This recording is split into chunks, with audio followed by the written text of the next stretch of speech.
PTSD, post-traumatic stress disorder, perhaps one of the most well-known disorders out there. It has been one of the first to ever be diagnosed and has turned the tide of war many times. Yet, we're unable to predict when and to whom may something so destructive occur and if one will be able to recover. Most disorders have a small risk group or individuals have strong predispositions. Most can be cured quickly and painlessly if psychiatric attention is sought at the right time. Not PTSD. The scariest, it can happen to you. 2/3 of all Americans experience traumatic events that could lead to PTSD. 1/4 of ambulance workers develop it. 1/5 of all girls aged 12 to 17 have experienced physical abuse. 1/10 experience sexual abuse. Almost 1/2 witnessed violence. 8% have had or continue to have symptoms of PTSD. And these are box standard teens, not some sort of ghetto gang members who sell meth for a living. These statistics are truly shocking. But to find out how maybe reduce them, we need to understand the history of PTSD.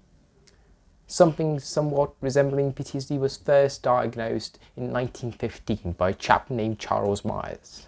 The British military has been plagued by weird battle fatigue. Some soldiers had problems sleeping, thinking, listening, and in general being soldiers. They sat and looked into one spot for hours on end. The first theory was that they were shocked by the sound of explosions, and as such, Charles Myers created a diagnosis of shell shock.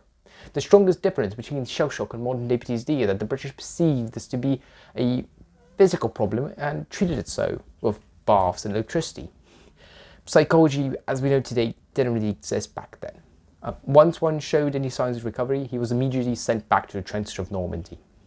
The second advance happened during the second great pacifist-sparking war, the Vietnam War. American society was rocked to its core by Vietnamese veterans. Campaigns organized, books written, films shot. All of this brought in large amounts of attention to PTSD. In 1980, it was first published in the DSM. That year, 15% of all alive Vietnam veterans had PTSD, 7 years after the US pulled out and 5 years after the end of the war. Subsequently, PTSD skyrocketed to the moon. It is now a giant umbrella under which it encompasses everything from war veterans to 5-year-old children who witnessed home abuse. For the multitude of these subcases, there are different treatments, different statistics, and different methods of diagnosing them.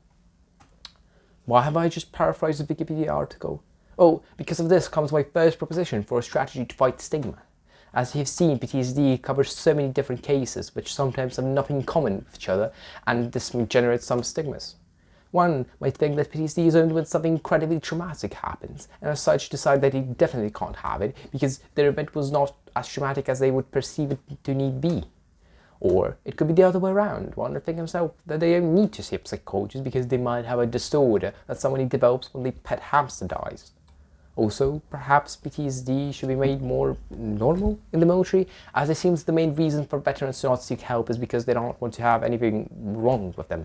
Generally, stigma relating to PTSD is very low, as the most powerful entities on planet Earth has been very, very interested in making it so. Though what I've just talked about may seem dreary and dull, there is a light at the end of the tunnel. And this light has a name: post-traumatic growth. This is a relatively poorly explored field, and as such data is limited. So far, we know in the right hands, 1/2 to 1/3 can experience post-traumatic growth. Those who do find more fulfillment in life are happier, are harder to frustrate, and in general become better people to those who surround them and to themselves. Extroverts and optimists have somewhat of a higher chance, but that's about it for predispositions. Breaking news and papers in this field come out yearly, if not monthly, so to state more as a fact would be very immature. To sum up, PTSD can at some point come about to anyone. It can destroy lives if not to be treated quickly and correctly. But if it is, there is a good chance one can come out of this experience evolved as an individual and happier than ever.